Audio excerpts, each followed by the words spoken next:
সবাইকে স্বাগত জানাচ্ছি নিউজ 24 সংবাদে। পুরো আয়োজনে আপনাদের সঙ্গে আছি আমরা দুজন, আমি আসিফ টিপু এবং আমি জান্নাতুল সাদিয়া। দর্শক দেখছিলেন বিআরবি কেবলস সংবাদ শিরোনাম। এবারে বিস্তারিত। বিএনপি চেয়ারপারসন খালেদা জিয়ার শারীরিক অবস্থা সংকটময় এমন তথ্য জানিয়ে দেশবাসীর কাছে দোয়া চেয়েছেন দলটির মহাসচিব মির্জা ফখরুল ইসলাম আলমগীর। শুক্রবার বেগম খালেদা জিয়ার সুস্থতা কামনায় ঢাকা সহ সারা দেশে বাদ জুমা বিশেষ দোয়া ও মোনাজাতের আয়োজন করা হয়। এ সময় নেতারা বলেন, আপসহীন নেত্রী বেগম খালেদা জিয়া দ্রুত আরোগ্য লাভ করে সবার মাঝে ফিরে আসবেন, এই প্রত্যাশা গোটা বাংলাদেশের। বাংলাদেশের রাজনীতির এক জীবন্ত সংগ্রামের নাম বেগম খালেদা জিয়া, যিনি সব সংকট আর সম্ভাবনায় পথ দেখিয়েছেন দেশবাসীকে। গণতন্ত্রের জন্য লড়াই করা সেই আপসহীন নেত্রী এখন শয্যাশায়ী। শারীরিক নানা জটিলতা নিয়ে গত রোববার হাসপাতালে ভর্তি করা হয় বিএনপি চেয়ারপারসনকে। শুরুতে কেবিনে থাকলেও পরে স্থানান্তর করা হয় সিসিইউতে। সেখানে নিবিড় পর্যবেক্ষণে চলছে তার চিকিৎসা। খালেদা জিয়ার সুস্থতা কামনায় শুক্রবার রাজধানীর নয়াপল্টনে দোয়া করেন দলের শীর্ষ নেতারা। এ সময় দলের মহাসচিব মির্জা ফখরুল ইসলাম আলমগীর বলেন, খালেদা জিয়ার শারীরিক অবস্থা অত্যন্ত সংকটময়। আপনারা জানেন যে গত দুদিন ধরে তিনি আবার অসুস্থ হয়ে এবারকার হাসপাতালে ভর্তি হয়েছেন এবং গতকাল রাতেই ডাক্তাররা বলেছেন যে তার অবস্থা, শারীরিক অবস্থা অত্যন্ত সংকটময়। আমরা দোয়া চেয়েছি আল্লাহ যেন তাকে সম্পূর্ণ সুস্থ করে দেন, সুস্থ অবস্থায় আবার জনগণের মাঝে ফিরে এসে তাকে দেশের মানুষের কাজ করার সুযোগ তৈরি করে দেন। শুধু ঢাকা নয়, বিএনপি নেতাকর্মীদের প্রার্থনার হাত প্রসারিত হয়েছে নগর থেকে শহর গ্রামে। রাজশাহীর বিভিন্ন মসজিদে দলীয় প্রধানের রোগমুক্তি ও দীর্ঘায়ু কামনায় দোয়া মোনাজাত করেন বিএনপি নেতাকর্মীরা। সাভারের আমিনবাজারের দোয়া মাহফিলে প্রধান অতিথি হিসেবে উপস্থিত ছিলেন বিএনপি চেয়ারপারসন বেগম খালেদা জিয়ার উপদেষ্টা আমানুল্লাহ আমান। বিএনপির পক্ষ থেকে এবং অঙ্গ সহযোগী সংগঠনের পক্ষ থেকে দেশবাসীর কাছে দোয়া চাওয়া হয়েছে, ইনশাল্লাহ আগামীতে যেন দেশনেত্রী বেগম খালেদা জিয়ার নেতৃত্বে, বিএনপির ভারপ্রাপ্ত চেয়ারম্যান জনাব তারেক রহমানের নেতৃত্বে বিএনপি সরকার গঠন করতে পারে। চট্টগ্রামের সন্দ্বীপে বেগম খালেদা জিয়ার সুস্থতা কামনায় দোয়া মাহফিল করেছে উপজেলা ও পৌরসভা বিএনপি। ফজলে রাব্বি সৌরভ, নিউজ 24, ঢাকা। সাবেক প্রধানমন্ত্রী ও বিএনপি চেয়ারপারসন খালেদা জিয়ার দ্রুত সুস্থতা কামনা করে দেশবাসীর কাছে দোয়া চেয়েছেন প্রধান উপদেষ্টা ডক্টর মোহাম্মদ ইউনূস। শুক্রবার এক বিবৃতিতে তিনি এই কথা বলেন। এছাড়া নিয়মিতভাবে বেগম খালেদা জিয়ার স্বাস্থ্যের অগ্রগতি সম্পর্কে খোঁজ খবর রাখছেন এবং প্রয়োজনীয় সব চিকিৎসা সহায়তা নিশ্চিত করতে সংশ্লিষ্ট সবার প্রতি নির্দেশ দিয়েছেন। জানান, প্রয়োজনীয় সব ধরনের সহযোগিতা দিতে সরকার প্রস্তুত। প্রধান উপদেষ্টা আরও বলেন, গণতান্ত্রিক উত্তরণের এই সময়ে বেগম খালেদা জিয়া জাতির জন্য ভীষণ রকম অনুপ্রেরণা। নির্বাচনের মধ্য দিয়ে গোটা জাতি গণতান্ত্রিক ব্যবস্থায় ফেরার অপেক্ষায় আছে বলেছেন বিএনপি মহাসচিব মির্জা ফখরুল ইসলাম আলমগীর। শুক্রবার জাতীয় প্রেস ক্লাবে বিএফইউজের কাউন্সিলে দেয়া বক্তব্যে এসব কথা বলেন তিনি। একই অনুষ্ঠানে জামায়াতের সেক্রেটারি জেনারেল মিয়া গোলাম পরওয়ার বলেন, দেশকে দুর্নীতিমুক্ত করতে রাজনৈতিক দলগুলোর মধ্যে কোনো দ্বিমত নেই। এ সময় সংবাদকর্মীদের দলীয় লেজুরবৃত্তি না করে অধিকার প্রতিষ্ঠায় কাজ করার আহ্বান জানান বক্তারা। জাতীয় প্রেস ক্লাবে অনুষ্ঠিত হলো বাংলাদেশ ফেডারেল সাংবাদিক ইউনিয়ন বিএফইউজের দ্বিবার্ষিক কাউন্সিল 2025-এর উদ্বোধনী অধিবেশন। সংগঠনের মহাসচিব কাদের গনি চৌধুরীর সঞ্চালনায় এতে অংশ নেন দেশের শীর্ষ রাজনৈতিক ও সাংবাদিক নেতারা। বলেন, রাজনৈতিক পট পরিবর্তন হলেও সংবাদকর্মীদের যেন পেশাদারিত্বের সাথে কাজ করতে দেয়া হয়। যারা ভবিষ্যতে সরকার গঠন করবেন তাদের কাছে প্রত্যাশা থাকবে সাংবাদিক হয়রানি থেকে আপনারা বিরত থাকবেন। আপনাদের ম্যানিফেস্টোতে আমরা সুস্পষ্ট উল্লেখ চাই যে সাংবাদিকদের জন্য আপনারা কি করবেন। গণতন্ত্রে সাংবাদিকতা এবং সরকারের যে কর্মকাণ্ড, এই মত প্রকাশের স্বাধীনতা সবকিছু কিন্তু কেউ কারো প্রতিদ্বন্দ্বী না, শত্রু না, সেটা যেন আপনারা অঙ্গীকার করেন এবং কথায় এবং কাজে যেন আপনাদের মিল থাকে, সেই প্রত্যাশাটা আমরা করবো। বিশেষ অতিথির বক্তব্যে জামায়াতের সেক্রেটারি জেনারেল মিয়া গোলাম পরওয়ার বলেন, রাষ্ট্র সংস্কার ও দুর্নীতিমুক্ত সমাজ গড়তে রাজনৈতিক দলগুলোর মধ্যে ঐক্যের বিকল্প নেই। যে কোনো মূল্যে যে কোনো দলের কমিটমেন্ট হওয়া উচিত যে আমরা রাষ্ট্রের দায়িত্বে গেলে শিল্প, অর্থনীতি, ব্যবসা বাণিজ্যকে সহায়ক রাখবো। দলীয় স্বার্থে লুটপাট, বিদেশে অর্থ বাজারকে সাপোর্ট দিব না। চুরি, দুর্নীতি, প্রশ্রয় দিব না, এই কমিটমেন্ট যদি থাকে, এটা একটা জাতীয় ঐক্যের পরিবেশ হতে পারে। প্রধান অতিথির বক্তব্যে বিএনপি মহাসচিব মির্জা ফখরুল ইসলাম আলমগীর বলেন, আগামীতে যে সরকারি ক্ষমতায় আসুক তারা যেন ভিন্ন মত দমন না করে। বলেন, জনগণ এখন একটি সুষ্ঠু ও নিরপেক্ষ নির্বাচনের জন্য মুখিয়ে আছে। আমাদের নেত্রী দেশনেত্রী বেগম খালেদা জিয়া গণমাধ্যমের স্বাধীনতার জন্য যা কিছু করা দরকার তিনি চেষ্টা করেছেন। আমরা আমাদের 31 দফায় খুব পরিষ্কার করে বলেছি যে আমরা নিশ্চিত করব গণমাধ্যমের স্বাধীনতা, অর্থাৎ একেবারে পুরোপুরি ইন্ডিপেন্ডেন্ট যেটা থাকবে, স্বাধীন থাকবে, সে বিষয়টা আমরা নিশ্চিত করব। এ সময় সাম্প্রতিক মব ভায়োলেন্স নিয়ে উদ্বেগ প্রকাশ করেন বিএনপি মহাসচিব। দুর্ভাগ্যজনকভাবে আমাদের দেশে ভিন্নমত পোষণ করলেই। আলম হামিদুল খান, নিউজ 24, ঢাকা।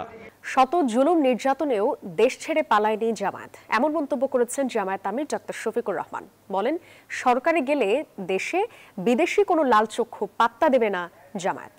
শুক্রবার ঢাকা 17 আসনে বাংলাদেশ জামায়াতে ইসলামী মনোনীত সংসদ সদস্য প্রার্থী ডাক্তার SM খালেদুজ্জামানের উদ্যোগে যুব ছাত্র নাগরিক গণসমাবেশে এমনটি জানান তিনি। ঢাকায় জুড়ে সুরে চলছে জামায়াত প্রার্থীদের নির্বাচনী প্রচার প্রচারণা।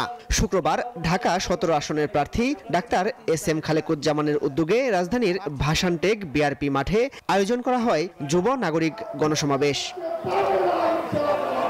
সমাবেশের শুরুতে বক্তব্য রাখেন আসনের প্রার্থী, দলটির মূল ও অঙ্গ সংগঠনের নেতাকর্মীরা। এই বাংলাদেশের মানুষ কোন চাঁদাবাজদেরকে ক্ষমতায় দেখতে চায় না। এই বাংলাদেশের মানুষ কোন নারী দর্শনকারীদেরকে, ইফটিজিংকারীদেরকে আর ক্ষমতায় দেখতে চায় না। গত 54 বছরে জামায়াতে ইসলামী যে গঠনমূলক, সুশৃঙ্খল, মানবিক রাজনীতি উপহার দিয়েছে, এখন মানুষের সামনে জামাত ছাড়া কোনো বিকল্প আপাতত নেই। 11টার পর মঞ্চে ওঠেন জামায়াতের আমির ডাক্তার শফিকুর রহমান। বলেন, 54 বছর দেশের মানুষের সাথে ধোঁকাবাজির রাজনীতি করেছে বিভিন্ন দল। বাংলাদেশ পরিচালনার দায়িত্বে যাই অথবা না যাই, দুর্নীতির বিরুদ্ধে আমাদের যুদ্ধ চলবে, কেউ আমাদেরকে থামাতে পারবে না ইনশাআল্লাহ। চাঁদাবাজদের বিরুদ্ধে আমাদের প্রতিবাদ এবং যুদ্ধ অব্যাহত থাকবে। আমির আরো বলেন, শত জুলুম নির্যাতনেও দেশ ছেড়ে পালায়নি জামায়াত।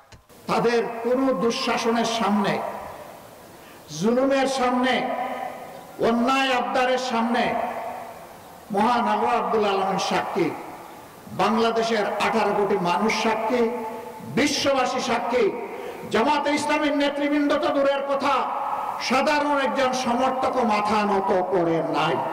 জামায়াতে ইসলামীর সমাবেশে গুলি হচ্ছে, হামলা করা হচ্ছে, পোস্টার ছিঁড়ে ফেলা হচ্ছে। এর জবাব ভোটের মাধ্যমে দেশের জনগণ দেবেন বলে মন্তব্য করেন জামায়াতে ইসলামীর আমির। আমাদের প্রচার মিছিলে গুলি চালানো হচ্ছে। মাসুদ সুমন, নিউজ 24, ঢাকা। যুক্তরাষ্ট্রের কঠোর অভিবাসন প্রক্রিয়ায় আজকে গিয়ে দেশে ফিরতে হলো আরো 39 বাংলাদেশিকে। স্বপ্ন পূরণের আশায় ঘর ছেড়ে যাওয়া এই মানুষগুলো ফিরলেন শূন্য হাতে, সঙ্গে নিয়ে অপমান, লজ্জা আর গভীর হতাশার বোঝা। অভিবাসন বিশেষজ্ঞদের মতে, সরকারের সতর্কতার পাশাপাশি এজেন্সিগুলোর জবাবদিহিতা নিশ্চিত প্রয়োজন। সেই গল্পই থাকছে মাহমুদ হাসানের রিপোর্টে। আটলান্টিকের ওপারে স্বপ্নের আমেরিকা, উজ্জ্বল ভবিষ্যতের লোভনীয় গল্পে প্রতিদিনই কত স্বপ্ন দেখেন হাজারো তরুণ। মার্কিন মুলুকে গিয়েও কত স্বপ্নেরই না করুণ মৃত্যু। অবৈধ অভিবাসীদের বিরুদ্ধে ট্রাম্প প্রশাসনের কঠোর দমন নীতির কারণে যুক্তরাষ্ট্র জুড়ে চলছে মার্কিন অভিবাসন ও শুল্ক প্রয়োগ অভিযান। বৈধ কাগজ দেখাতে ব্যর্থ হওয়া এসব অভিবাসন প্রত্যাশীদের জোর করে পাঠানো হচ্ছে নিজ নিজ দেশে। শুক্রবার ভোরের কুয়াশাচ্ছন্ন শাহজালাল বিমানবন্দরের আকাশ থেকে নামল বিশেষ এক ফ্লাইট। সেই বিশেষ ফ্লাইটেই স্বপ্নের দেশ যুক্তরাষ্ট্র থেকে দেশে ফেরত পাঠানো হয়েছে 39 বাংলাদেশিকে, যাদের স্বপ্ন ছিল স্বপ্নের দেশ আমেরিকায় উন্নত জীবনের, যে স্বপ্ন ভেঙে গেছে নির্মমতায়। নানা জটিলতায় এবছরে এখন পর্যন্ত 220 জন বাংলাদেশিকে ফেরত পাঠিয়েছে ট্রাম্প প্রশাসন। ঢাকায় ফেরা এসব মানুষের অনেকেই বৈধ কাজের ভিসায় ব্রাজিল গিয়েছিলেন, কিন্তু আরও একটু উন্নত জীবনের আশায় তারা অবৈধ পথে পাড়ি জমান সুদূর আমেরিকায়। অবশেষে যুক্তরাষ্ট্রের কঠোর অভিবাসন আইনের কাছে হেরে গিয়ে দেশে ফিরতে হলো ভাগ্যহত এসব মানুষকে। এভাবে বৈধভাবে অবৈধ হওয়ার পথে ছেড়ে দেওয়া ভীষণ দুর্ভাগ্যজনক এবং দায়িত্বহীনতা বলে মনে করছেন অভিবাসন বিশেষজ্ঞ শরীফুল হাসান। কিন্তু তারা যুক্তরাষ্ট্র যাওয়ার পর যেহেতু তারা অবৈধভাবে অনুপ্রবেশ করেছিল, তাদের আবেদন কিন্তু প্রত্যাখ্যাত হয় এবং ট্রাম্প প্রশাসন তাদের ফেরত পাঠায়। নোয়াখালী, ফেনী, কুমিল্লা এই অঞ্চল থেকে মানুষজনকে যুক্তরাষ্ট্র পাঠানোর লোভ দেখিয়ে 30, 35, 40 লাখ টাকা নেওয়া হচ্ছে। নতুন করে ব্রাজিলে কর্মী পাঠানোর ক্ষেত্রে সরকারের সতর্ক হওয়ার পাশাপাশি এজেন্সিগুলোর জবাবদিহিতা নিশ্চিতেরও তাগিদ দেন তিনি। সরকারের সতর্ক হওয়া উচিত যে আসলে তারা কি ব্রাজিলে থাকবে নাকি ব্রাজিল থেকে অন্য দেশগুলোতে চলে যাবে। এজেন্সিগুলো যারা এইভাবে পাঠাচ্ছে তাদের আসলে আমি মনে করি জবাবদিহিতার আওতায় আনা উচিত। বিশেষত যারা ভাবছে যে কোনো অনিয়মিত পন্থায় যুক্তরাষ্ট্র বা ইউরোপ চলে যাব, তাদের সবার বোঝা উচিত প্রতিটি দেশ কিন্তু এখন কঠোর হচ্ছে। স্বপ্ন যখন সঠিক পথ হারায় তখন সেই স্বপ্নই জীবনকে ডুবিয়ে দেয় অনিশ্চয়তার অন্ধকারে। অবৈধ অভিবাসন রোধে সচেতনতা এখন সময়ের দাবি। মাহমুদ হাসান, নিউজ 24, ঢাকা। এক সপ্তাহে 4টি ভূমিকম্প, যার 3টির উৎপত্তিস্থলই নরসিংদীতে। আতঙ্কে জেলাটির মানুষ। তারা বলছেন, নিয়ম নীতির তোয়াক্কা না করে একের পর এক বহুতল ভবন গড়ে তোলা হয়েছে। এখন ঝুঁকিপূর্ণ ভবনগুলো চিহ্নিত করে ভেঙে ফেলা জরুরি। দ্রুত ব্যবস্থা নেওয়ার কথা বলছে জেলা প্রশাসনও। হৃদয় খানের পাঠানো তথ্য এবং ছবিতে ডেস্ক রিপোর্ট। চোখে মুখে আতঙ্ক, কপালে দুশ্চিন্তার ভাঁজ। এক সপ্তাহে টানা 4 বার ভূমিকম্পের পর উদ্বেগ উৎকণ্ঠায় নরসিংদীবাসী। বৃহস্পতিবার বিকালেও অনুভূত হয় 3.6 মাত্রার ভূমিকম্প। উৎপত্তি স্থল নরসিংদীর ঘোড়াশাল। কম্পন শুরুর পর মুহূর্তেই ছড়িয়ে পড়ে আতঙ্ক। এর আগে গত 21 নভেম্বর সকালে আঘাত হানে 5.7 মাত্রার ভূমিকম্প, যার উৎপত্তি স্থল নরসিংদীর মাধবদী। এতে জেলাটিতে প্রাণ গেছে অন্তত 5 জনের। ফাটল ও ভাঙন দেখা গেছে শতাধিক ভবনে। আরেকটি ভূমিকম্পের উৎপত্তি স্থলও নরসিংদী। স্থানীয়রা বলছেন, বিল্ডিং কোড সহ নিয়ম নীতি না মেনে একের পর এক যত্রতত্র গড়ে তোলা হয়েছে বহুতল ভবন। দেরিতে হলেও এখন নিতে হবে কঠোর ব্যবস্থা। 5.7 যে অবস্থা হয়েছে, এটা যদি 6.6 মধ্যে যায়, তাহলে আমার মনে হয় আমাদের নরসিংদী এই যে বড় বড় বহুতল বিল্ডিংগুলি আছে, এগুলি কয়টা থাকবে আমার ধারণা নাই। যত্রতত্র বিল্ডিং তৈরি করা, কোড না মানা এবং 2 নম্বরে মাল ইউজ করা, এই সমস্ত বিষয়গুলোর জন্য আমাদের এই ভূমিকম্পের ঝুঁকিপূর্ণতা বাড়ছে। এরকম যদি ভূমিকম্প হয় তাহলে আমরা কিভাবে বাঁচবো, কিভাবে চলবো? নিয়ম না মানার কারণে অনেক বিল্ডিং সহজেই ধসে যায়। চারিদিকে এক সাইডে বলে ফাটল দেখা যাচ্ছে, এটা একটা ঝুঁকিপূর্ণ, হারা সবাই টেনশনে আছে। ব্যবস্থা নিতে উদ্যোগী জেলা প্রশাসনও, তবে এখনো তা আশ্বাসে আটকা। একটা কমিটি দিয়েছে গণপূর্ত বিভাগের নির্বাহী প্রকৌশলী আমাদের নেতৃত্বে, যে আমাদের বিল্ডিং কোড অনুযায়ী সকল বিল্ডিং বা স্থাপনাগুলো নির্মিত হয়েছে কিনা, যেসব ভবন ঝুঁকিপূর্ণ রয়েছে সেগুলোর ক্ষেত্রে আমরা সতর্কতা অবলম্বন করবো এবং সেগুলো যদি খালি করার প্রয়োজন মনে করে কমিটি, তাহলে আমরা সেই বিষয়ে প্রয়োজনীয় ব্যবস্থা গ্রহণ করবো। বার্মা প্লেট ও ইন্ডিয়ান প্লেটের সংযোগ স্থলে অবস্থিত নরসিংদী, তাই ভূমিকম্প প্রবণ এলাকা হিসেবে চিহ্নিত এলাকাটি। Desk report, news 24। ভোলা থেকে বরিশাল যাতায়াতে সেতু নির্মাণ সহ 5 দফা দাবিতে শাহবাগ মোড় অবরোধ করে রাখেন রাজধানীতে থাকা ভোলাবাসীরা। এতে প্রায় 3 ঘন্টা বন্ধ থাকে যান চলাচল। পরে সন্ধ্যা 6:30টার পর পরিস্থিতি স্বাভাবিক হয়। জুমার নামাজের পর রাজধানীর বিভিন্ন স্থান থেকে মিছিল নিয়ে তারা শাহবাগ এলাকায় জড়ো হতে শুরু করেন। বিকেলে পরিস্থিতি মোকাবেলায় শাহবাগ থেকে বাংলা মোটরমুখী সড়কে ব্যারিকেড দিয়ে সতর্ক অবস্থান নেয় পুলিশ। পরে মিছিল নিয়ে আন্দোলনকারীরা যমুনা অভিমুখে যাত্রা শুরু করলে আইন শৃঙ্খলা বাহিনী তাদের আটকে দেয়। সবকিছু কাজ চলতেছে, এই সরকারের উপদেষ্টারা গিয়ে কাজ বন্ধ করছে, বলছে তারা অক্টোবরে কাজ শুরু করবে। আবার নভেম্বরে 3টা মিটিং এর পরে বলছে যে নভেম্বরে কাজ শুরু করবে। এই নভেম্বর মাসে আইসা তারা বলতেছে কোনো শীত দিব না। ভোলার মানুষ কর্মঠ, শক্তিশালী, সাহসী। এই জনসংখ্যাকে জনসম্পদে রূপান্তর করার জন্য আমাদের শিক্ষা, চিকিৎসা, অর্থনীতি এবং সংস্কৃতি সর্বক্ষেত্রে উন্নয়নের জন্য একমাত্র ভোলা বরিশাল সেতুই আমাদের চাই। টেকসই গণতান্ত্রিক ব্যবস্থা প্রচলনের লক্ষ্যমাত্রা নিয়ে শুরু হতে যাচ্ছে বিশ্ব গণতন্ত্র সভা। ঢাকা বিশ্ববিদ্যালয়ের রাষ্ট্রবিজ্ঞান বিভাগে সংবাদ সম্মেলনে তথ্য জানান বিশ্ব গণতন্ত্র সভার সভাপতি অধ্যাপক কাজী মোহাম্মদ মাহবুবুর রহমান। বিশ্বের বিভিন্ন দেশে শিক্ষক, গবেষক ও আন্তর্জাতিক প্রতিষ্ঠানে কর্মরত ব্যক্তিদের উপস্থিতিতে আগামী 29 ও 30 ডিসেম্বর ঢাকা বিশ্ববিদ্যালয়ে এই সভা হবে। এবার দক্ষিণ এশিয়া সহ বিভিন্ন দেশের গবেষকরা এই কংগ্রেসে অংশ নেবেন। সংবাদ সম্মেলনে সভার আয়োজকরা জানান, দীর্ঘমেয়াদে স্থায়ী ও টেকসই গণতন্ত্র প্রতিষ্ঠার পন্থা অনুসন্ধানে একাডেমিকভাবে ধারণা প্রণয়ন করাই এই কংগ্রেসের মূল উদ্দেশ্য। বাংলাদেশে একটা টেকসই গণতান্ত্রিক ব্যবস্থা যেন তৈরি হয়, এটা নির্বাচনী রাজনীতির যেন একটা প্রক্রিয়া তৈরি হয়, এটা আমরা চাই। এই রাষ্ট্রগুলোতে যেন আর কখনো ফেসিবাদ এবং কর্তৃত্ববাদ ফিরে না আসে, সেই ব্যবস্থাকে প্রাধান্য দেওয়ার জন্য এবং সেই স্বপ্নটাকে প্রাধান্য দেওয়ার জন্য, সেই স্বপ্নটাকে লালন করার জন্য যে একাডেমিক চর্চা, সেই একাডেমিক চর্চাটাই করছে এই ওয়ার্ল্ড ডেমোক্রেসি কংগ্রেস। বাংলাদেশের ভূখণ্ড ব্যবহার করে ভুটানের পণ্য পরিবহনের প্রথম পরীক্ষামূলক কার্যক্রম বা ট্রায়াল রান লালমনিরহাটের বুড়িমারী স্থলবন্দরে এসে পৌঁছেছে। শুক্রবার ভোররাতে চট্টগ্রাম থেকে প্রায় 6.5 টন 7 প্রকারের বিভিন্ন পণ্যের একটি কার্গো ট্রাক বুড়িমারী স্থলবন্দরে পৌঁছায়। বুড়িমারী স্থলবন্দরের সকল আনুষ্ঠানিকতা শেষ করেছেন বুড়িমারী স্থল কর্তৃপক্ষ। জানা গেছে, লালমনিরহাটে বুড়িমারী স্থলবন্দর কর্তৃপক্ষ চট্টগ্রাম থেকে আসা 6.5 টন পণ্য ভুটানে পাঠানোর সকল প্রস্তুতি গ্রহণ করেছেন। বুড়িমারী স্থলশুল্ক সহকারী কমিশনার দেলোয়ার হোসেন জানান, চট্টগ্রাম বন্দর থেকে চালানটি বুড়িমারী স্থলবন্দরে এসে পৌঁছায়। ভারতের কাছে রোড পারমিট নিয়েই মালামাল ভুটানে পাঠানো হবে। ট্রানজিট পণ্যটি গত রাত 4:30টার দিকে বুড়িমারী স্থলশুল্ক স্টেশনে এসে পৌঁছেছে। ইন্ডিয়ান কাস্টমস রুট পারমিট পাইলে আজকে আমরা পাঠিয়ে দিব, যদি না হয় তাহলে আগামীকাল ফার্স্ট আওয়ারে আমরা এটা রিলিজ করার চেষ্টা করবো। এখন মানিকগঞ্জের আলোচিত বাউল আবুল সরকারের সর্বোচ্চ সাজার দাবিতে বিক্ষোভ করেছে হেফাজতে ইসলাম। এ বিষয়ে সরকার কোনো আপোষ করলে কঠোর কর্মসূচি দেবে বলেও হুঁশিয়ারি দেন হেফাজত নেতারা। শুক্রবার বাদ জুমা বাইতুল মোকাররম প্রাঙ্গণে প্রতিবাদ সমাবেশে এই হুঁশিয়ারি দেয় দলটির নেতারা। হেফাজতে ইসলাম ঢাকা মহানগর পল্টন জোন এই সমাবেশের আয়োজন করে। এ সময় দলটির নেতারা বলেন, বাউল গোষ্ঠীর উপর নয়, পদক্ষেপ নিতে হবে আবুল সরকারের মতো বিতর্কিত বাউলদের বিরুদ্ধে। সরকারকে দ্রুত অবস্থান জানানোর দাবি জানায় হেফাজত।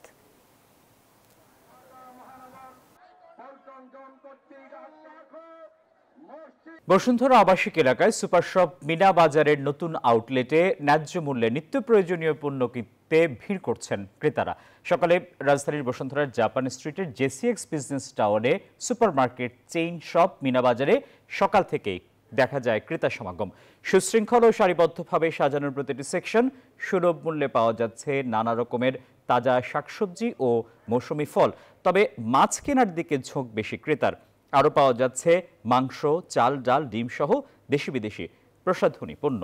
বিস্কিট, চিপস, শ্যাম্পু, জুস আইটেমে চলছে একটি কিনলে একটি ফ্রি অফার।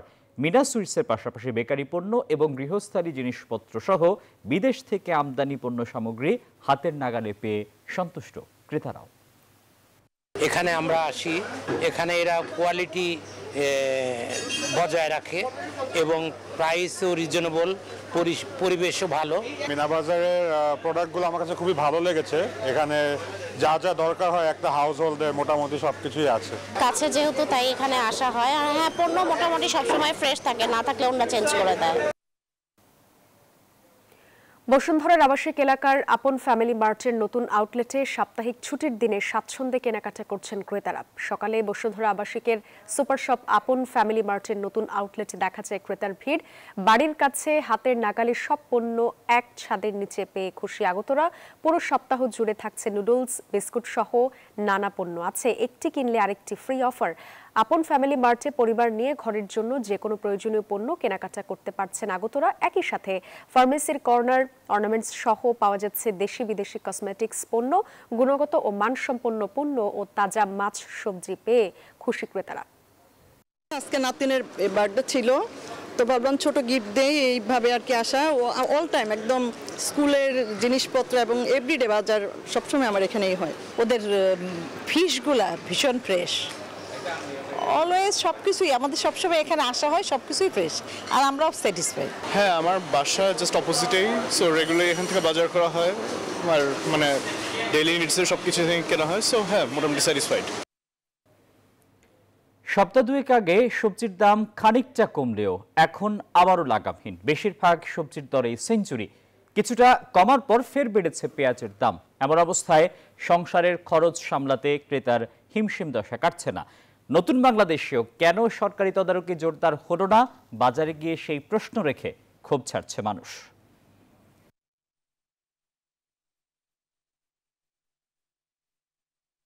ওয়াশিংটন ডিসিতে আফগান নাগরিকদের গুলিতে ন্যাশনাল গার্ড সদস্য নিহতের ঘটনায় তোলপাড় যুক্তরাষ্ট্র। এর জেরে তৃতীয় বিশ্বের সব দেশ থেকে অভিবাসন স্থায়ীভাবে স্থগিতের নির্দেশ দিয়েছেন মার্কিন প্রেসিডেন্ট ডোনাল্ড ট্রাম্প। একই সঙ্গে 19টি দেশে গ্রিন কার্ডধারীদের তথ্য নতুন করে যাচাই এবং পশ্চিমা মূল্যবোধের পরিপন্থী অভিবাসীদের নাগরিকত্ব বাতিলের মতো কঠোর সব সিদ্ধান্তের কথাও জানিয়েছে ট্রাম্প প্রশাসন। থ্যাঙ্কসগিভিং উৎসবের আমেজ রূপ নিল বিষাদে। ওয়াশিংটনের রাস্তায় দায়িত্ব পালনের সময় আফগান যুবকের গুলিতে প্রাণ হারালেন ন্যাশনাল গার্ড সদস্য সারা ব্রেকস্ট্রম। মৃত্যুর সাথে পাঞ্জা লড়ছেন আরেক সদস্য এন্ড্রু উলফ। হামলাকারী রহমানুল্লাহ লাকানওয়াল 2021 সালে বিশেষ ভিসায় আফগানিস্তান থেকে যুক্তরাষ্ট্রে এসেছিলেন। তার বিরুদ্ধে মৃত্যুদণ্ড চাওয়ার কথা জানিয়েছে দেশটির প্রশাসন। এ ঘটনার পরপরই অভিবাসন নীতির বড় পরিবর্তনের ডাক দেন ডোনাল্ড ট্রাম্প। তৃতীয় বিশ্বের দেশগুলো থেকে অভিবাসন প্রক্রিয়া স্থায়ীভাবে স্থগিতের ঘোষণা দিয়েছেন তিনি। ট্রাম্প স্পষ্ট করেছেন, যারা আমেরিকার নিরাপত্তা কিংবা পশ্চিমা সভ্যতার জন্য হুমকি, তাদের নাগরিকত্ব বাতিল করে দেশ ছাড়তে বাধ্য করা হবে। বন্ধ হচ্ছে অনাগরিকদের সব ফেডারেল সুবিধাও। জাতীয় নিরাপত্তার স্বার্থে আফগানিস্তান, ইরান ও কিউবা সহ 19টি দেশের নাগরিকদের দেয়া গ্রিন কার্ড নতুন করে তদন্তের নির্দেশ দিয়েছে ইমিগ্রেশন বিভাগ। ট্রাম্প প্রশাসন বলছে, বিগত সরকারের ভুল নীতির কারণেই আজ হুমকির মুখে যুক্তরাষ্ট্রের জননিরাপত্তা। তাই দেশের সার্বভৌমত্ব রক্ষায় এমন কঠোর পদক্ষেপের কোনো বিকল্প নেই। Desk report, news 24। এই ছিল নিউজ 24 সংবাদে। এতক্ষণ আমাদের সঙ্গে থাকায় সবাইকে ধন্যবাদ।